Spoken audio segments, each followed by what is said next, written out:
Hi ಎಲ್ರಿಗೂ ನಮಸ್ಕಾರ. ಯಾರೆಲ್ಲ ನಮ್ಮ ಚಾನಲ್ ನೋಡ್ತಾ ಇದ್ದೀರಾ ದಯವಿಟ್ಟು ಲೈಕ್ ಮಾಡಿ, ಸಬ್ಸ್ಕ್ರೈಬ್ ಮಾಡಿ, ಸಪೋರ್ಟ್ ಮಾಡಿ. ಈ ವಿಡಿಯೋ ಬಂದು ವರಮಹಾಲಕ್ಷ್ಮಿ ಹಬ್ಬದ್ದು. ವರಮಹಾಲಕ್ಷ್ಮಿ ಹಬ್ಬದ ದಿನ ಏನೆಲ್ಲ ಮಾಡಿದ್ದೀನಿ ಮತ್ತು ಹೇಗೆಲ್ಲ ಪೂಜೆಗೆ ತಯಾರಿ ಮಾಡ್ಕೊಂಡಿದ್ದೀನಿ, ಎಷ್ಟೆಲ್ಲ ಡೆಕೋರೇಷನ್ ಮಾಡಿದ್ದೀನಿ ಅನ್ನೋದನ್ನ ತೋರಿಸಿದ್ದೀನಿ. ಮತ್ತು ಸೀರೆ ಹೇಗೆ ಉಡ್ಸೋದು ದೇವ್ರಿಗೆ, ಮಡ್ಲಕ್ಕಿಗೆ ಏನೆಲ್ಲ ಇಡಬೇಕು ಅದನ್ನೆಲ್ಲ ತೋರಿಸಿದ್ದೀನಿ ಡೀಟೇಲಾಗಿ. ನಿನ್ನೆ ಒಂದು ವಿಡಿಯೋ ಅಪ್ಲೋಡ್ ಮಾಡಿದ್ದೀನಿ ಪೂಜೆ ತಯಾರಿ ಅಂದರೆ ವರಮಹಾಲಕ್ಷ್ಮಿ ಹಬ್ಬಕ್ಕೆ ಏನೆಲ್ಲ ತಯಾರಿ ಮಾಡ್ಕೊಂಡಿದ್ದೀನಿ ಅಂತ. ಅದು ಒಂದು ವಾರದಿಂದ ಮನೆ ಕ್ಲೀನಿಂಗ್ ಇರ್ಬೋದು ಮತ್ತು ನೈವೇದ್ಯಕ್ಕೆ ಏನೆಲ್ಲ ಪ್ರಸಾದ ಮಾಡ್ಕೊಂಡಿದ್ದೀನಿ ಅದನ್ನೆಲ್ಲ ಹಾಕಿದ್ದೀನಿ. ಇವತ್ತು ಗುರುವಾರ ನೈಟು ನಾನು ಇದನ್ನೆಲ್ಲ ಡೆಕೋರೇಷನ್ ಮಾಡ್ಕೊತಾ ಇರೋದು. ದೇವ್ರನ್ನ ಕೂರಿಸ್ತೀವಲ್ವ, ಆ ದೇವ್ರು ಕೂರಿಸೋ ಹಿಂದೆಗಡೆ ಬ್ಯಾಕ್ಗ್ರೌಂಡು ಚೆನ್ನಾಗಿದ್ರೆ ಒಂಥರ ಖುಷಿ ಇರುತ್ತಲ್ವ. ಅದಕ್ಕೆ ಇಲ್ಲಿ ನಾನು ಡೆಕೋರೇಷನ್ನ ಮಾಡ್ಕೊತಾ ಇದ್ದೀನಿ. ಫಸ್ಟ್ ಬ್ಯಾಕ್ಗ್ರೌಂಡ್ ಡೆಕೋರೇಷನ್ ಮಾಡ್ಕೊಬಿಟ್ರೆ ಆಮೇಲೆ ಟೇಬಲ್ನ ಇಟ್ಟು ನೀಟಾಗಿ ಡೆಕೋರೇಷನ್ ಮಾಡ್ಕೋಬೋದು ಅಂತೇಳಿ ಇಲ್ಲಿ ಫಸ್ಟ್ ಬ್ಯಾಕ್ಗ್ರೌಂಡ್ನೆಲ್ಲ ಡೆಕೋರೇಷನ್ ಮಾಡಿಕೊಂಡೆ. ನನ್ನ ಹಸ್ಬೆಂಡು ಕೂಡ ಹೆಲ್ಪ್ ಮಾಡಿದ್ರು, ನನ್ನ ಮಕ್ಕಳು ಕೂಡ. ಅವರೂ ಎಲ್ಲ ನೈಟ್ 1 ಗಂಟೆ ಆದರೂ ಮಲಗಿರಲಿಲ್ಲ. ಈಗೆಲ್ಲ ಹೋಗಿ ಮಲ್ಕೊಂಡ್ರು. ನನ್ನ ಹಸ್ಬೆಂಡು ಕೂಡ ನನ್ನ ಜೊತೆ ಎದ್ದಿದ್ರು ಪಾಪ. ಅವರೂ ಸುಮಾರು 2 ಗಂಟೆವರೆಗೂ ಎದ್ದಿದ್ರು. ನಾನು ಇಡೀ ನೈಟ್ ಗುರುವಾರ ಫುಲ್ಲು ನೈಟು ಮಲಗಲೇ ಇಲ್ಲ, ಯಾಕೆಂದರೆ ತುಂಬಾ ಕೆಲಸ ಇತ್ತು. ಇವಾಗ ಸೀರೆನ ನೆರಿಗೆ ಹಿಡಿದು ರೆಡಿ ಮಾಡ್ಕೊಳ್ಳೋಣ ಅಂತ ಇಲ್ಲಿ ಮಾಡ್ತಾಯಿದ್ದೀನಿ. ಸೀರೆ ಎಲ್ಲ ನೆರಿಗೆಗಳನ್ನ ಚೆನ್ನಾಗಿ ಇಟ್ಕೊಂಡ್ರೆ ಚೆನ್ನಾಗೇ ಕೂರುತ್ತೆ. ಅದಕ್ಕೆ ಸ್ವಲ್ಪ ಇವ್ರ ಹೆಲ್ಪ್ನು ತೊಗೊಂಡೆ, ಒಬ್ಬಳೇ ಮಾಡೋದು ಕಷ್ಟ ಅಂತ. ಅದು ಒಂದೇ ಸಮ ಬರಬೇಕಲ್ವ ನೆರಿಗೆಗಳು. ಇವಾಗ ನೆರಿಗೆ ಎಲ್ಲ ಹಿಡಿದು ರೆಡಿ ಮಾಡಿಕೊಂಡೆ ಸೀರೆನ. ಈಗ ನಾನು ಒಂದು ಮಾರಷ್ಟು ಸೆರಗು ಬಿಟ್ಕೊಂಡಿದ್ದೀನಿ. ಸೇಮ್ ನಮ್ಗೆ ಹೆಂಗೆ ನಾವು ಸೆರಗು ಬಿಟ್ಕೋತೀವೋ ಅಷ್ಟೇ ಬಿಟ್ಕೋಬೇಕು. ಇವಾಗ ಸೀರೆ ಎಲ್ಲ ನೆರಿಗೆ ಎಲ್ಲ ಹಿಡಿದು ರೆಡಿ ಮಾಡಿಕೊಂಡೆ. ಇವಾಗ ಅಕ್ಕಿ ಅಂದರೆ ಬಿಂದಿಗೆ ಮತ್ತು ಚೊಂಬು ಎರಡನ್ನೂ ಬಳಸ್ಕೊಂಡು ನಾನು ಸೀರೆ ಉಡಿಸ್ತೀನಿ ದೇವಿನ. ಈಗ ಒಂದು ಬಿಂದಿಗೆಗೆ ಫಸ್ಟು ನಾನು ಅಕ್ಕಿ ಹಾಕ್ಕೊಂಡಿದ್ದೀನಿ ಮುಕ್ಕಾಲು, ಇನ್ನು ಕಾಲು ಭಾಗದಷ್ಟು ಫುಲ್ಲು ಡ್ರೈ ಫ್ರೂಟ್ಸ್ ಹಾಕ್ಕೋತಾ ಇದ್ದೀನಿ ನಾನು. ಗೋಡಂಬಿ, ಒಣದ್ರಾಕ್ಷಿ, ಖರ್ಜೂರ, ಬಾದಾಮಿ ಅದನ್ನೆಲ್ಲ ಒಂದು 5-6 ಥರ ಡ್ರೈ ಫ್ರೂಟ್ಸ್ನ ಹಾಕ್ಕೊಂಡಿದ್ದೀನಿ. ಕಲ್ಲು ಸಕ್ಕರೆ ಎಲ್ಲನೂ ಇದಕ್ಕೆ ಹಾಕಿದ್ದೀನಿ. ಇವಾಗ ನಾನು ಇದಕ್ಕೆ 6 ಕಾವಡೆ ಇರ್ಬೋದು, ಗೋಮತಿ ಚಕ್ರ ಮತ್ತು ತವರೆ ಉದ್ದು ಬೀಜ, ಗುಲಗಂಜಿ ಇವೆಲ್ಲ 6 ಹಾಕ್ಕೊಂಡು ಒಂದು ಬೆಳ್ಳಿ ನಾಣ್ಯನೂ ಹಾಕಿದ್ದೀನಿ ಈಗ ಈ ಬಿಂದಿಗೆಗೆ. ಈಗ ಅದನ್ನೆಲ್ಲ ಹಾಕ್ಕೊಳ್ಳೋದನ್ನ ತೋರಿಸ್ತಾ ಇದ್ದೀನಿ ನೋಡಿ. ಎಲ್ಲ 6 ಹಾಕ್ಕೊಂಡಿದ್ದೀನಿ. ಈಗ ಅದು ಫುಲ್ ಆಯಿತು. ಇದು ಕೆಳಗಡೆ ಬರೋವಂಥದ್ದು ಬಿಂದಿಗೆ. ಇದ್ರ ಮೇಲೆ ನಾನು ಚೊಂಬಿಟ್ಟು ಲಕ್ಷ್ಮೀ ಮುಖವಾಡನ ಅದ್ರ ಮೇಲೆ ಕೂರಿಸ್ತೀನಿ. ಈ ಬಿಂದಿಗೆ ಇಡೋದು ಸೀರೆ ಎಲ್ಲ ಉಡ್ಸ್ಕೊಳ್ಳೋಕ್ಕೆ ಸರಿ ಹೋಗುತ್ತೆ. 2 ಸ್ಟೆಪ್ಪು ಬೇಕು. ಹಂಗಾಗಿ ಈಗ ನೋಡಿ ಇವಾಗ ಬಿಂದಿಗೆಗೆಲ್ಲ ಅಕ್ಕಿ ಎಲ್ಲ ಹಾಕಿ ರೆಡಿ ಮಾಡಿ ಇಟ್ಕೊಂಡಿದ್ದೀನಿ. ಇವಾಗ ಪೀಠನೆಲ್ಲ ರೆಡಿ ಮಾಡ್ಕೊಂಡಿದ್ದೀನಿ ನಾನು ದೇವಿನ ಕೂರ್ಸೋಕ್ಕೆ. ಈಗ ಆ ಪೀಠದ ಮೇಲೆ ನಾವೇನು ಮಾಡಬೇಕು, ಫಸ್ಟು ರಂಗೋಲಿ ಹಾಕೋಬೇಕು ಅಕ್ಕಿ ಹಿಟ್ಟಿಂದ. ನಾನು ಟೇಬಲೆಲ್ಲ ಜೋಡಿಸಿ ರೆಡಿ ಮಾಡಿ ಇಟ್ಕೊಂಡಿದ್ದೀನಿ. ಇವಾಗ ಅಲ್ಲಿ ರಂಗೋಲಿನ ಹಾಕ್ಬಿಟ್ಟು ಅದ್ರ ಮೇಲೆ ನಾನು ಬಾಳೆ ಎಲೆ ಇಟ್ಟು ಅಕ್ಕಿ ಹಾಕಿ ಬಿಂದಿಗೆನ ಇಡ್ತೀನಿ. ಇವಾಗ ರಂಗೋಲಿ ಹಾಕ್ತಾಯಿದ್ದೀನಿ, ನೋಡ್ತಾ ಇರ್ಬೋದು.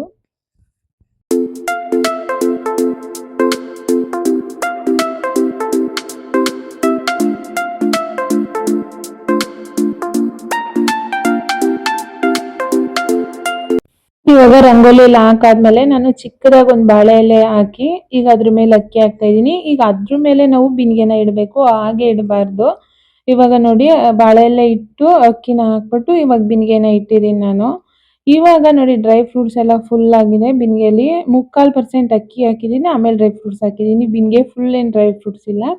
ಇವಾಗ ಮೇಲೆ ಕಳಸದ ಚೊಂಬು ಇಡಬೇಕಲ್ವ, ಅದಕ್ಕೆ ಡಬಲ್ ಸೈಡು ಟೇಪ್ ಬರುತ್ತಲ್ವ ಅದನ್ನ ಹಾಕ್ಕೊಂಡು ಇಟ್ಟಿದ್ದೀನಿ. ಏಕೆಂದರೆ ಚೊಂಬು ಸ್ವಲ್ಪನೂ ಅಲ್ಲಾಡೋದಿಲ್ಲ, ನೀಟಾಗಿ ಕೂರುತ್ತೆ. ಆರಾಮಾಗಿ ಏನು ಟೆನ್ಷನ್ ಇಲ್ಲದೆ ಇದು ಮಾಡ್ಬೋದು. ಡಬಲ್ ಸೈಡು ಟೇಪ್ ಹಾಕ್ಬಿಟ್ಟು ಅಂಟಿಸಿದರೆ ಚೊಂಬಿಗೆ. ಇವಾಗ ನಾನು ಚೊಂಬಿಗೆ ಒಂದು ಕೋಲನ್ನು ಕಟ್ಕೊಂಡಿದ್ದೀನಿ, ಏಕೆಂದರೆ ಬ್ಲೌಸು ಮತ್ತು ಅದನ್ನೆಲ್ಲ ಹಾಕೋಕ್ಕೆ ಬೇಕಲ್ವ, ಹೂವು ಎಲ್ಲ ಮುಡ್ಸೋಕೆ ಅದೆಲ್ಲ ಚೆನ್ನಾಗೇ ಕೂರುತ್ತೆ. ಆ ಥರ ಒಂದು ನಾನು ಕಬ್ಬಿಣದ ಇಟ್ಕೊಂಡಿದ್ದೀನಿ. ಅದು ಸ್ಟೀಲು, ಕಬ್ಬಿಣನೂ ಅಲ್ಲ ಸ್ಟೀಲ್ದು ಒಂದು ಕಡ್ಡಿ ಇತ್ತು ನನ್ನ ಹತ್ರ, ಅದನ್ನು ಇಟ್ಕೊಂಡಿದ್ದೀನಿ. ಇವಾಗ ನೋಡಿ ಸೀರೆ ಎಲ್ಲ ಉಡ್ಸಾಯಿತು. ಸೀರೆ ಎಲ್ಲ ಉಡ್ಸಾದ್ಮೇಲೆ ಈಗ ಒಡವೆನ ಹಾಕ್ತಾಯಿದ್ದೀನಿ ದೇವಿಗೆ. ಈಗ ಅದು ಕೈ ಎಲ್ಲ ಕಟ್ಕೊಳ್ಳೋಕ್ಕೆ ಆ ಕೋಲು ನಾವು ಚೊಂಬು ಕಟ್ಟಿದ್ದೀವಲ್ಲ ಅದು ಪರ್ಫೆಕ್ಟಾಗಿರುತ್ತೆ.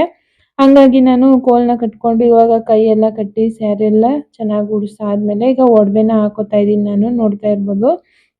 ಒಡವೆನೆಲ್ಲ ಹಾಕ್ಕೊಂಡು ರೆಡಿ ಮಾಡ್ತೀನಿ. ಇವಾಗ ನಾನು ಮುಖವಾಡ ಏನು ಕೂರಿಸೋದಿಲ್ಲ ದೇವಿದು, ಏಕೆಂದರೆ ಅದನ್ನು ಟೈಮಿಂಗ್ಸ್ ನೋಡಿ ಕೂರಿಸ್ಬೇಕು. ಬ್ರಹ್ಮಿ ಮುಹೂರ್ತದಲ್ಲಿ ಕೂರಿಸೋಣ ಅಂತ ಹೇಳ್ಕೊಂಡಿದ್ದೀನಿ. ಅಂದರೆ 4 ಗಂಟೆ ಆ ಟೈಮಲ್ಲಿ ಪೂಜೆ ಮಾಡಿದ್ರೆ ತುಂಬ ಒಳ್ಳೆಯದು. ಹಂಗಾಗಿ ಆ ಟೈಮಲ್ಲಿ ಕೂರಿಸೋಣ ಅಂತೇಳಿ ಇವಾಗ ರೆಡಿ ಮಾಡಿಕೊಂಡು ಬಿಟ್ಕೊಳ್ಳೋಣ. ಸೀರೆ ಎಲ್ಲ ಹಾಕಿ ದೇವಿಗೆ ಏನೇನು ಅಲಂಕಾರ ಮಾಡಬೇಕು ಅದನ್ನೆಲ್ಲ ಇವಾಗ ಹಾಕೋತಾ ಇದ್ದೀನಿ. ಆವಾಗ ಮುಖವಾಡ ಒಂದೇ ಕಾಯಿ ಎಲ್ಲ ಹಾಕ್ಬಿಟ್ಟು ನೋಡಿ ಇದೆಲ್ಲ ರೆಡಿ ಮಾಡೋದಕ್ಕೆ ದೇವ್ರಿಗೆ ಸೀರೆ ಅದೆಲ್ಲ ಉಡಿಸಿ ರೆಡಿ ಮಾಡೋಷ್ಟರಲ್ಲಿ 2:30 ಆಯ್ತು. ಇವಾಗ ಇನ್ನೊಂದ್ಸರಿ ಮನೇನ ಕ್ಲೀನ್ ಮಾಡ್ಕೊಬಿಡೋಣ, ಯಾಕೆಂದ್ರೆ ಬೆಳಗ್ಗೆನೆ ಎಲ್ಲ ನಾನು ಒರೆಸಿ ಕ್ಲೀನ್ ಮಾಡಿ ಸ್ನಾನ ಎಲ್ಲ ಮಾಡ್ಕೊಂಡು ದೇವ್ರ ಮನೆ ಎಲ್ಲ ರೆಡಿ ಮಾಡ್ತಾ ಇದ್ದೆ. ಬಟ್ ಇವಾಗ ಎಲ್ಲ ಅಂದ್ರೆ ಎಲ್ಲ ಡೆಕೋರೇಷನ್ ಮಾಡುವಾಗ ಎಲ್ಲ ಹಂಗಂಗೆ ಹರಡೋಗಿತ್ತಲ್ವಾ. ಇವಾಗ ಪೂಜೆ ಎಲ್ಲ ಮಾಡುವಾಗ ಇನ್ನೊಂದ್ಸರಿ ಒರೆಸ್ಕೊಂಡ್ರೆ ಅದು ಸಮಾಧಾನ. ಹಂಗಾಗಿ ಮತ್ತೆ ಎಲ್ಲ ಕಸ ಗುಡಿಸಿ ಒರೆಸ್ಕೊತಾ ಇದ್ದೀನಿ ಅಷ್ಟೊತ್ತಲ್ಲೇನೆ.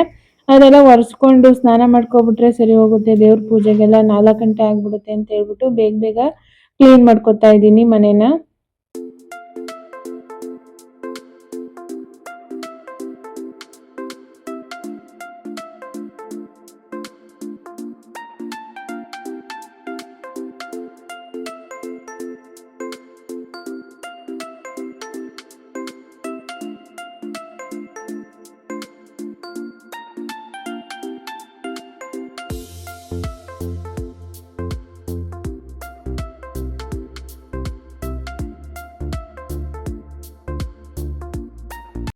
ಈಗ ಬಾಗ್ಲೂನು ಎಲ್ಲ ತೊಳೆದಾಯ್ತು. ಇವಾಗ ಸ್ನಾನಕ್ಕೆ ಹೋಗೋಣ ಅಂದ್ಬಿಟ್ಟು ಸ್ನಾನ ಮುಗಿಸ್ಕೊಂಡು ಬಂದೆ ನಾನು. ಸ್ನಾನ ಮುಗಿಸ್ಕೊಂಡು ಬರೋಷ್ಟರಲ್ಲಿ 3:45 ಆಗಿತ್ತು. ಇವಾಗ ಬೇಗ ಬೇಗ ದೇವ್ರಿಗೆಲ್ಲ ರೆಡಿ ಮಾಡೋಣ ಅಂತ ಹೇಳ್ಬಿಟ್ಟು ಮಾಡ್ತಾ ಇದ್ದೀನಿ. ಅಂದರೆ ಈ ಟೈಮಲ್ಲಿ 4 ಗಂಟೆ ಆಗೋಷ್ಟರೊಳಗಡೆ ಮುಖವಾಡಕ್ಕೆಲ್ಲ ರೆಡಿ ಮಾಡಿ ಕೂರಿಸ್ಬೇಕು ಕಳಸನ. ಆಗ ಬ್ರಹ್ಮಿ ಮುಹೂರ್ತ ಇರೋದ್ರಿಂದ ಅಷ್ಟರೊಳಗಡೆ ಅಂದರೆ 5 ಗಂಟೆ ಒಳಗಡೆ ಕೂರಿಸ್ಬೇಕು ಶ್ರೇಷ್ಠ ಅಂತ. ಬೆಳಗಿನ ಜಾವ ಅಂದಮೇಲೆ ಯಾವಾಗ ಬೇಕಾದರೂ ಪೂಜೆ ಮಾಡ್ಬೋದು, ಏನೂ ತೊಂದರೆ ಇಲ್ಲ. ಆದರೆ ಬ್ರಾಹ್ಮಿ ಮುಹೂರ್ತದಲ್ಲಿ ಕೂರಿಸಿದ್ರೆ ತುಂಬ ಒಳ್ಳೆಯದು ಅಂತ ಹೇಳಿ ಬೇಗ ಬೇಗ ಎಲ್ಲ ರೆಡಿ ಮಾಡ್ತಾ ಇದ್ದೀನಿ. ಫಸ್ಟು ಕಳಸನ ಕೂರಿಸಿ ದೀಪನ ಹಚ್ಚಿಸ್ಬಿಟ್ಟು ಆಮೇಲೆ ಕಳಸನ ಕೂರಿಸ್ಬೇಕು ಮುಖವಾಡನ ಲಕ್ಷ್ಮೀದು. ಹಾಗಾಗಿ ಇಲ್ಲಿ ಫಸ್ಟು ದೀಪಗಳನ್ನೆಲ್ಲ ಹಚ್ಚಿಸ್ತಾ ಇದ್ದೀನಿ. ದೀಪ ಎಲ್ಲ ಹಚ್ಚಿಸ್ಬಿಟ್ಟು ಇವಾಗ ಮುಖವಾಡನ ರೆಡಿ ಮಾಡ್ಕೊತಾ ಇದ್ದೀನಿ. ನೋಡಿ, ತೆಂಗಿನಕಾಯಿಗೆ ಮುಖವಾಡನ ಕೂರಿಸ್ತಾ ಇದ್ದೀನಿ. ನಾನು ಎಲಾಸ್ಟಿಕ್ದು ಒಂದು ರಬ್ಬರ್ ಟೈಪ್ ಬರುತ್ತಲ್ವ, ಈ ಪ್ಯಾಂಟಿಗೆಲ್ಲ ಹಾಕ್ತಾರೆ ನೋಡಿ ಎಲಾಸ್ಟಿಕ್, ಅದನ್ನ ಫಸ್ಟೇ ನಾನು ತಂದು ರೆಡಿ ಮಾಡ್ಕೊಂಡಿದ್ದೀನಿ. ಮುಖವಾಡಕ್ಕೆ ಕಟ್ಬಿಟ್ರೆ ನೀಟಾಗಿ ಕಾಯಿನ ಕೂರಿಸ್ಬೋದು ಮುಖವಾಡದ ಜೊತೆಗೆ. ಈಗ ನಾನು ಮುಖವಾಡ ಎಲ್ಲ ರೆಡಿ ಮಾಡಿ ಕಾಯಿ ಜೊತೆಗೆ ಕೂರಿಸಿದ್ದೀನಿ. ಇವಾಗ ದೀಪ ಹಚ್ಚಿಸಿ ಒಂದೆರಡು ಕಡ್ಡಿನೂ ಹಚ್ಚಿಸಿ ಬೆಳಗಿಸ್ಬಿಟ್ಟು ಈ ಟೈಮಲ್ಲಿ ನಾವು ಕಳಸನ ಕೂರಿಸ್ಕೋಬೇಕು. ನೋಡಿ, ಈಗ ಮೇಲ್ಗಡೆ ಚೊಂಬಿಗೆ ನಾನು ನೀರನ್ನ ಹಾಕ್ಕೊಂಡಿದ್ದೀನಿ. ಆ ನೀರಿಗೆ ಗಂಗೆ ಪೂಜೆ ಮಾಡಿ ನೀರನ್ನ ಹಾಕಿದ್ದೀನಿ. ಈಗ ಅದಕ್ಕೆ ಲಾವಂಚದ ಬೇರು, ಒಂದು ಬೆಳ್ಳಿ ನಾಣ್ಯ, ಅದಾದಮೇಲೆ ಅದಕ್ಕೆ ಸ್ವಲ್ಪ ಅರಿಶಿನ ಕುಂಕುಮ, ಒಂದು ಚಿನ್ನದ ಮೂಗ್ಬಟ್ಟು ಏನಾದರೂ ಹಾಕ್ಬೋದು. ನಾನು ಚಿನ್ನದ ಮೂಗ್ಬಟ್ಟು ಹಾಕಿದ್ದೀನಿ, ಬೆಳ್ಳಿ ನಾಣ್ಯ ಹಾಕಿದ್ದೀನಿ. ಈಗ ಅದಕ್ಕೆ ಅರಿಶಿನ ಕುಂಕುಮ ಹಾಕಿದ್ದೀನಿ. ನಾನು ಇದಕ್ಕೆ ಡ್ರೈ ಫ್ರೂಟ್ಸ್ ಎಲ್ಲ ಹಾಕ್ತಾಯಿಲ್ಲ. ಕೆಳಗಡೆ ಬಿಂದಿಗೆ ಇಟ್ಟಿದ್ದೀನಲ್ಲ, ಅದಕ್ಕೆ ನಾನು ಡ್ರೈ ಫ್ರೂಟ್ಸ್ನ ಪೂರ್ತಿ ಹಾಕಿದ್ದೀನಿ. ಡ್ರೈ ಫ್ರೂಟ್ಸು ಮತ್ತು ಕಾವಡೆ ಇರ್ಬೋದು, ತಾವರೆಹುದ್ದು ಬೀಜ ಇರ್ಬೋದು, ಎಲ್ಲ ಆ ಬಿಂದಿಗೆಗೆ ಹಾಕಿದ್ದೀನಿ. ಏಕೆಂದರೆ ನೀರಿಗೆ ಹಾಕಿದ್ರೆ 3 ದಿನ ಇಡಬೇಕು. ಈ ಸರಿ ಹುಣ್ಣಿಮೆ ಬಂದಿರೋದ್ರಿಂದ ನಾನು ಭಾನುವಾರ ತೆಗಿತೀನಿ. ಎಲ್ಲ ಸ್ಮೆಲ್ ಬಂದ್ಬಿಡ್ತದೆ, ಡ್ರೈ ಫ್ರೂಟ್ಸ್ ಅದೆಲ್ಲ ಒಂದೇ ದಿನಕ್ಕೆ ಸ್ಮೆಲ್ ಬಂದ್ಬಿಡುತ್ತದೆ. ಈಗ ದೇವ್ರಿಗಿಡೋದು ಸ್ಮೆಲ್ಲೆಲ್ಲ ಬಂದರೆ ಚೆನ್ನಾಗಿರುತ್ತೆ, ಇಲ್ಲ ಅಲ್ವಾ? ಹಂಗಾಗಿ ನಾನು ಕೆಳಗಡೆ ಬಿಂದಿಗೆಗೆ ಅಕ್ಕಿ ತುಂಬಿಸಿದ್ದೀನಲ್ವ, ಅದರೊಳಗಡೆಗೆ ಡ್ರೈ ಫ್ರೂಟ್ಸು ಇರ್ಬೋದು, ಕಲ್ಸಕ್ಕರೆ ಇರ್ಬೋದು, ಎಲ್ಲ ಅದಕ್ಕೆ ಹಾಕ್ಕೊಂಡಿದ್ದೀನಿ.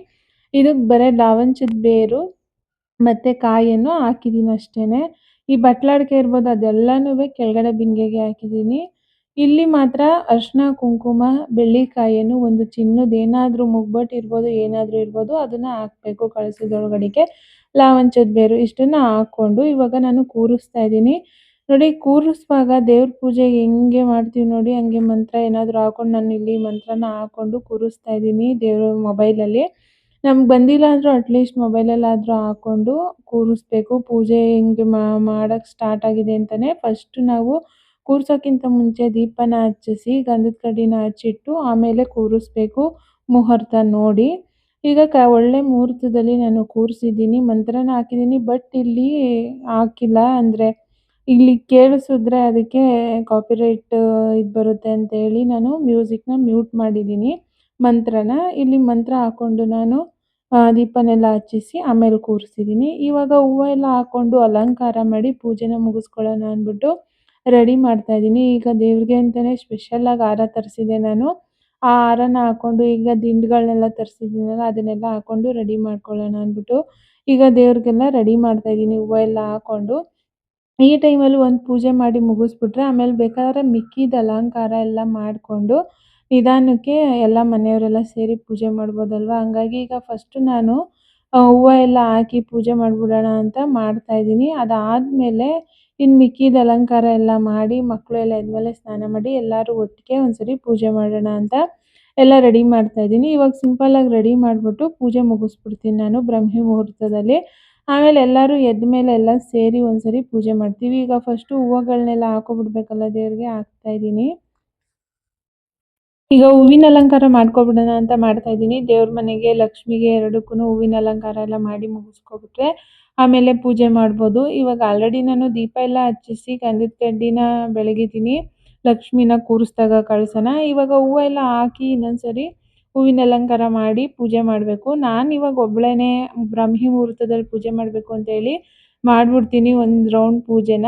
ಅದಾದಮೇಲೆ ಮಕ್ಕಳೆಲ್ಲ ಎದ್ದ ಮೇಲೆ ಅವ್ರಿಗೂ ಸ್ನಾನ ಎಲ್ಲ ಮಾಡಿಸಿ ಸ್ವಲ್ಪ ಅಡುಗೆ ಎಲ್ಲ ರೆಡಿ ಮಾಡಿಕೊಂಡು ದೇವರಿಗೆ ಒಬ್ಬಟ್ಟಿನ ನೈವೇದ್ಯ ಮಾಡಿ, ನಾನೀಗ ಒಬ್ಬಟ್ಟು ಮಾಡಿಲ್ಲ, ಚಿರೋಟಿ, ರವೆ ಉಂಡೆ, ಕರ್ಜಿಕಾಯಿ ಈ ಥರ ಮಾಡ್ಕೊಂಡಿದ್ದೀನಿ.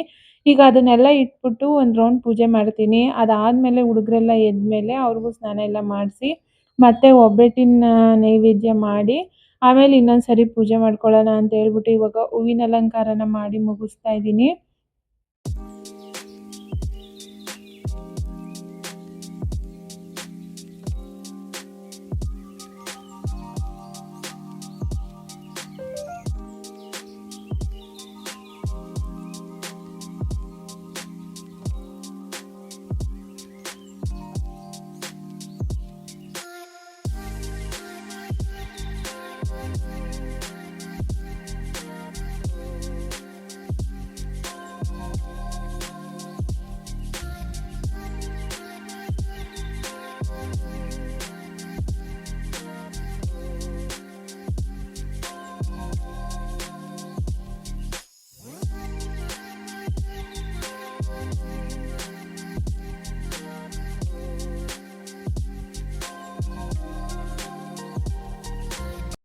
ಅಮ್ಮನಿಗೆ ಹೂವು ಎಲ್ಲ ಹಾಕಿ ಅಲಂಕಾರ ಮಾಡಾಯಿತು. ಇವಾಗ ಹೊಸ್ಲಿಗೂನುವೆ ಅರಿಶಿನ ಕುಂಕುಮ ಎಲ್ಲ ಇಟ್ಟು ರಂಗೋಲಿ ಹಾಕೊಬಿಡೋಣ ಅಂತ ಹಾಕ್ತಾ ಇದ್ದೀನಿ.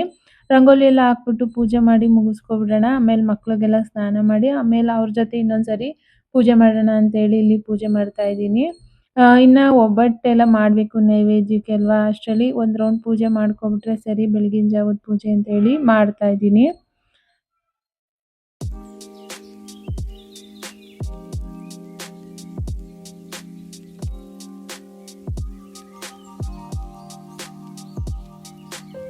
ಈಗ ಪೂಜೆ ಎಲ್ಲ ಮಾಡಿ ಮುಗಿಸ್ದೆ. ಪೂಜೆ ಎಲ್ಲ ಆದಮೇಲೆ ಇನ್ನೂ ಸ್ವಲ್ಪ ಡೆಕೋರೇಷನ್ ಎಲ್ಲ ಇತ್ತು, ರಂಗೋಲಿ ಅದೆಲ್ಲ ಬಿಡಿಸೋದು. ಟೈಮ್ ಆಗೋಗಬಾರ್ದು ಅಂತ ಪೂಜೆ ಮಾಡಿದೆ. ಪೂಜೆ ಆದಮೇಲೆ ಇನ್ನು ಸ್ವಲ್ಪ ಏನು ಡೆಕೋರೇಷನ್ ಇತ್ತು ಅದನ್ನೆಲ್ಲ ಮಾಡ್ತಾಯಿದ್ದೀನಿ. ಈಗ ದೇವ್ರ ಮುಂದೆ ರಂಗೋಲಿ ಎಲ್ಲ ಬಿಡಿಸಿರಲಿಲ್ಲ ನಾನು, ಅದನ್ನೆಲ್ಲ ಅದು ಸ್ವಲ್ಪ ಟೈಮ್ ಜಾಸ್ತಿ ಹಿಡಿಯುತ್ತಲ್ವ, ಅದಕ್ಕೆ ಫಸ್ಟ್ ಪೂಜೆ ಮಾಡಿಬಿಟ್ಟೆ ಟೈಮ್ ಆಗೋಗುತ್ತೆ ಅಂತ. ಅಂದರೆ ಒಳ್ಳೆ ಟೈಮಿಂಗ್ಸಲ್ಲಿ ಪೂಜೆ ಮಾಡಬೇಕು ಅಂತ ಮಾಡಿದೆ. ಒಂದ್ಸರಿ ಪೂಜೆ ಮಾಡಿದ್ಮೇಲೆ ಮತ್ತೆ ನಾವು ಇನ್ನು ಯಾವಾಗ ಬೇಕಾದರೂ ಮಾಡ್ಬೋದು, ಟೈಮಿಂಗ್ಸ್ ನೋಡಿ ಪೂಜೆ ಮಾಡೋ ಅವಶ್ಯಕತೆ ಇಲ್ಲ. ಫಸ್ಟು ದೇವ್ರು ಕೂರಿಸಿದಾಗ ಫಸ್ಟು ಟೈಮಿಂಗ್ಸ್ ನೋಡಿ ಕೂರಿಸಿ ಪೂಜೆ ಮಾಡಬೇಕಲ್ವ, ಹಂಗಾಗಿ ದೇವ್ರು ಕೂರಿಸಿದ ತಕ್ಷಣ ಪೂಜೆ ಮಾಡಿ ಮುಗಿಸ್ದೆ. ಇದಾದಮೇಲೆ ಪೂಜೆ ಎಲ್ಲ ನಾನು ಡೆಕೋರೇಷನ್ ಮಾಡ್ತಾಯಿದ್ದೀನಿ. ಈಗ ಫ್ಲವರ್ ಡೆಕೋರೇಷನ್ನಲ್ಲಿ ರಂಗೋಲಿ ಬಿಡಿಸ್ತಾ ಇದ್ದೀನಿ ನಾನು, ದೇವ್ರ ಮುಂದೆ ಚೆನ್ನಾಗಿ ಕಾಣಿಸುತ್ತೆ ಅಂತ. ಈಗ ಇದೆಲ್ಲ ಬಿಡಿಸಾದ್ಮೇಲೆ ಮಕ್ಕಳಿಗೆಲ್ಲ ಸ್ನಾನ ಮಾಡಿಸಿ ರೆಡಿ ಮಾಡಿಬಿಟ್ಟು ಆಮೇಲೆ ಮತ್ತೆ ಇನ್ನೊಂದು ಸರಿ ಪೂಜೆ ಮಾಡೋಣ ಫ್ಯಾಮಿಲಿ ಎಲ್ಲ ಅಂತ ಈಗ ಫಸ್ಟು ಡೆಕೋರೇಷನ್ ಮಾಡ್ತಾಯಿದ್ದೀನಿ ನಾನು. ಈಗ ಡೆಕೋರೇಷನ್ ಎಲ್ಲ ಮುಗೀತು ದೇವ್ರ ಮುಂದೆ. ಇನ್ನೂ ಸ್ವಲ್ಪ ತಟ್ಟೆ ಎಲ್ಲ ಜೋಡಿಸೋದಿತ್ತು, ಇನ್ನು ದೇವ್ರ ಮನೇಲಿ ಸ್ವಲ್ಪ ಡೆಕೋರೇಷನ್ ಮಾಡೋದಿತ್ತು, ಅದನ್ನೆಲ್ಲ ಮಾಡ್ಕೋತಾ ಇದ್ದೀನಿ. ಈಗ ನಾನು ಮಡ್ಲಕ್ಕಿ ಇಟ್ಟಿರಲಿಲ್ಲ, ಮಕ್ಳಿಗೂ ಎಲ್ಲ ಸ್ನಾನ ಮಾಡಿಸಿದ್ದಾಯಿತು. ಸ್ನಾನ ಮಾಡಿಸಿದ್ನಲ್ವ, ಹಂಗಾಗಿ ಮಕ್ಳಿಗೆ ಸ್ನಾನ ಮಾಡಿಸುವಾಗ ಮೈ ಮೇಲೆಲ್ಲ ನೀರಾಗಿರುತ್ತೆ ಅಂತೇಳಿ ನಾನು ಬೇರೆ ಡ್ರೆಸ್ ಚೇಂಜ್ ಮಾಡಿಕೊಂಡು ಈಗ ಮತ್ತೆ ಮಡ್ಲಕ್ಕಿ ಕಟ್ಟೋದು ನಾನು ಮರ್ತೋಗಿದ್ದೆ ಬೆಳಗ್ಗೆನೆ. ಅಂದರೆ ಸ್ವಲ್ಪ ಗಡಿಬಿಡಿಲಿ ಒಳ್ಳೆ ಮುಹೂರ್ತದಲ್ಲಿ ಪೂಜೆ ಮಾಡಬೇಕು ಅನ್ನೋ ಗಡಿಬಿಡಿಲಿ ಮಾಡಿರಲಿಲ್ಲ. ಬಟ್ ಇವಾಗ ಇನ್ನೊಂದ್ಸರಿ ಪೂಜೆ ಮಾಡ್ತೀವಲ್ವ, ಆವಾಗ ಮಡ್ಲಕ್ಕಿ ಎಲ್ಲ ಕಟ್ಟಿಡೋಣ ಅಂದ್ಬಿಟ್ಟು ಇಡ್ತಾಯಿದ್ದೀನಿ ಮಡ್ಲಕ್ಕಿ. ಈಗ ಇಲ್ಲಿ ಮಡ್ಲಕ್ಕಿಗೆ ಏನೇನು ಬೇಕು ಅಂತ ರೆಡಿ ಮಾಡ್ಕೊತಾ ಇದ್ದೀನಿ ನೋಡಿ. ನಾನಿಲ್ಲಿ ಸ್ವಲ್ಪ 1 kg ಅಷ್ಟು ಅಕ್ಕಿ ಎತ್ಕೊಂಡಿದ್ದೀನಿ, 2 ಅಚ್ಚು ಬೆಲ್ಲ, ಆಮೇಲೆ ಕೊಬ್ಬರಿ ಹೋಳು ಮಾಡ್ಕೊಂಡಿದ್ದೀನಿ ಒಂದನ್ನ. ಈಗ ಅದರಲ್ಲಿ ನಾನು ಡ್ರೈ ಫ್ರೂಟ್ಸ್ನ ತುಂಬ್ಕೊಂಡಿದ್ದೀನಿ. ಈಗ ಅಲ್ಲಿ ಎಲೆ ಇದೆಯಲ್ವ, ವಿಳ್ಯದೆಲೆ, ಒಂದು 5 ವಿಳ್ಯದೆಲೆ, 5 ಬಟ್ಲಡಿಕೆ, 201 ರೂಪಾಯಿ ಇಟ್ಟಿದ್ದೀನಿ. ನಾವು ಎಷ್ಟಾದ್ರೂ ಮಡಗ್ಬೋದು, 101 ರೂಪಾಯಿ ಇಡ್ಬೋದು, 501 ರೂಪಾಯಿ ಇಡ್ಬೋದು, ನಮ್ಮ ಕೈಲಿ ಎಷ್ಟಾಗುತ್ತೋ ಅಷ್ಟು ಇಡ್ಬೋದು. ನಾನು ಇಲ್ಲಿ 201 ರೂಪಾಯಿ ಇಟ್ಟಿದ್ದೀನಿ. ಒಂದು ಅರಿಶಿನದ ಕೊಂಬು ಮತ್ತು ಅರಿಶಿನ ಕುಂಕುಮ ಇಡಬೇಕು. ಮತ್ತು ಅಲಂಕಾರ ಪ್ರಿಯೆ ಅಲ್ವಾ ವರಮಹಾಲಕ್ಷ್ಮಿ, ಹಂಗಾಗಿ ಆ ದೇವ್ರಿಗೆ ಕಾಡಿಗೆ ಮತ್ತು ಚಿಕ್ಕ ಬಾಚಣಿಗೆ ಕನ್ನಡಿ ಅದನ್ನೆಲ್ಲ ಇಡಬೇಕು, ಇಟ್ಟಿದ್ದೀನಿ. ಆಮೇಲೆ ಒಂದು ತೆಂಗಿನಕಾಯಿ, ಒಂದು ಚಿಪ್ಪು ಬಾಳೆಹಣ್ಣು ಇಟ್ಟಿದ್ದೀನಿ. ಇಷ್ಟಿಟ್ಟರೆ ಸಾಕು. ಇವಾಗ ಇದನ್ನು ಮಡ್ಲಕ್ಕಿನ ಕಟ್ಟಾಯಿತು. ಕಟ್ಟಾದ್ಮೇಲೆ ದೇವರು ಹಿಂಭಾಗ ಮಡಗಬೇಕು. ಇದನ್ನು ಬೇಕಾದ್ರೆ ಬಟ್ಟೆಲಿ ಕಟ್ಟು ಇಡ್ಬೋದು, ಹಿಂಗೆ ತಟ್ಟೆಲಿ ತುಂಬಿಸಿನೂ ಇಡ್ಬೋದು. ದೇವ್ರ ಪಕ್ಕ ಇಟ್ಟರೆ ಆಯಿತು ಮಡ್ಲಕ್ಕಿ ಕಟ್ಟಿದ್ದು. ನಾವು ಯಾವಾಗಲೂ ಹಿಂಗೆ ಕಟ್ಟೋದು. ಒಬ್ಬೊಬ್ಬರು ಒಂದೊಂದು ರೀತಿ ಕಟ್ತಾರೆ, ಕೆಲವರು ಧಾನ್ಯಗಳನ್ನೆಲ್ಲ ಇಡ್ತಾರೆ. ನಾವು ಯಾವಾಗಲೂ ದೇವಸ್ಥಾನಕ್ಕೆ ಕೊಟ್ಟರು ಇಷ್ಟೇ. ಇದು ನಮ್ಮಮ್ಮ ಆಗಿರ್ಬೋದು, ನಮ್ಮ ಅತ್ತೆ ಆಗಿರ್ಬೋದು ಇಷ್ಟೇ ಕಟ್ತಾ ಇದ್ದಿದ್ದು. ಹಂಗಾಗಿ ನಾನು ಇಷ್ಟೇ ಮಾಡ್ತಾಯಿದ್ದೀನಿ. ಒಬ್ಬೊಬ್ರು ಮನೇಲಿ ಒಂದೊಂದು ರೀತಿ ಸಂಪ್ರದಾಯ ಇರುತ್ತೆ, ಆ ಥರ ಕಟ್ಕೋತಾರೆ. ಈಗ ನಮ್ಮ ಮನೆಗಳಲ್ಲೆಲ್ಲ ಈ ಥರನೇ ಮಾಡೋದು. ಹಂಗಾಗಿ ಈ ಥರ ಮಡ್ಲಕ್ಕಿ ಕಟ್ಟಿ ದೇವ್ರ ಪಕ್ಕ ಇಟ್ಟಿದ್ದೀನಿ. ಈಗ ಇಟ್ಟಾದಮೇಲೆ ಅಡುಗೆ ಎಲ್ಲ ಮಾಡಬೇಕಲ್ವಾ, ಹಾಗಾಗಿ ಇನ್ನೂ ಅಡುಗೆ ತಯಾರಿ ಎಲ್ಲ ಮಾಡಿಬಿಟ್ಟು ಆಮೇಲೆ ಎಲ್ಲ ಒಟ್ಟಿಗೆ ಸೇರಿ ಪೂಜೆ ಮಾಡ್ತೀವಿ ಮಕ್ಕಳೆಲ್ಲ. ಈಗ ಅವ್ರಿಗೂ ಎಲ್ಲ ರೆಡಿ ಮಾಡಿಸಿ ಪೂಜೆಗೆ ರೆಡಿ ಮಾಡ್ತಾಯಿದ್ದೀನಿ. ಎಲ್ಲ ರೆಡಿ ಆದ್ವಿ. ಇವಾಗ ಇನ್ನೊಂದು ಸರಿ ಪೂಜೆ ಮಾಡೋಣ ಅಂತ ಮಾಡ್ತಾಯಿದ್ದೀವಿ. ನನ್ನ ಹಸ್ಬೆಂಡ್ ಇವತ್ತು ಎಲ್ಲ ಕೆಲಸ ಇತ್ತು ಅಂತ ಅವರು ಪೂಜೆ ಮುಗಿಸ್ಕೊಂಡು ಹೊಂಟೋದ್ರು. ಒಟ್ಟಿಗೆ ಜೊತೆಲಿ ಪೂಜೆ ಮಾಡೋಕ್ಕಾಗಿಲ್ಲ. ಹಂಗಾಗಿ ನಾನು ಮಕ್ಕಳು 3 ಜನನೇ ಮಾಡ್ತಾಯಿದ್ದೀವಿ. ಅವ್ರು ಸ್ವಲ್ಪ ಬರೋದು ಲೇಟ್ ಆಗುತ್ತೆ, ಮಾಡ್ಕೊಳ್ಳಿ ಅಂತ ಹೇಳ್ಬಿಟ್ಟು ನಾನು ಅಡುಗೆ ಮಾಡ್ತಾಯಿದ್ನಲ್ಲ, ಆವಾಗಲೇ ಅವರು ಸ್ನಾನ ಮುಗಿಸಿ ಪೂಜೆನೂ ಮಾಡ್ಕೊಂಡು ಹೋದ್ರು. ಪಾಪ ನೈಟೆಲ್ಲ ನನ್ನ ಜೊತೆನೇ ಎದ್ದಿದ್ದು ಎಲ್ಲ ಡೆಕೋರೇಷನ್ ಎಲ್ಲ ಮಾಡಿಕೊಟ್ಟಿದ್ರು. ನಾನು ಸ್ವಲ್ಪ ರೆಡಿ ಆಗೋದು ಲೇಟ್ ಆಗೋದ್ರಿಂದ ಅವರು ಕೈ ಮುಕ್ಕೊಂಡು ಪೂಜೆ ಮುಗಿಸಿ ಹೊರಟ್ರು ಹೊರಗಡೆ. ಈಗ ನಾನು ಪೂಜೆ ಎಲ್ಲ ಮುಗೀತು, ನೋಡ್ತಾ ಇರ್ಬೋದು. ಅಲಂಕಾರ ಪೂಜೆ ಎಲ್ಲ ತುಂಬ ಚೆನ್ನಾಗಾಯಿತು. ನಮ್ಮನೆ ಲಕ್ಷ್ಮೀ ಪೂಜೆ ಈ ಥರ ಇತ್ತು ನೋಡಿ.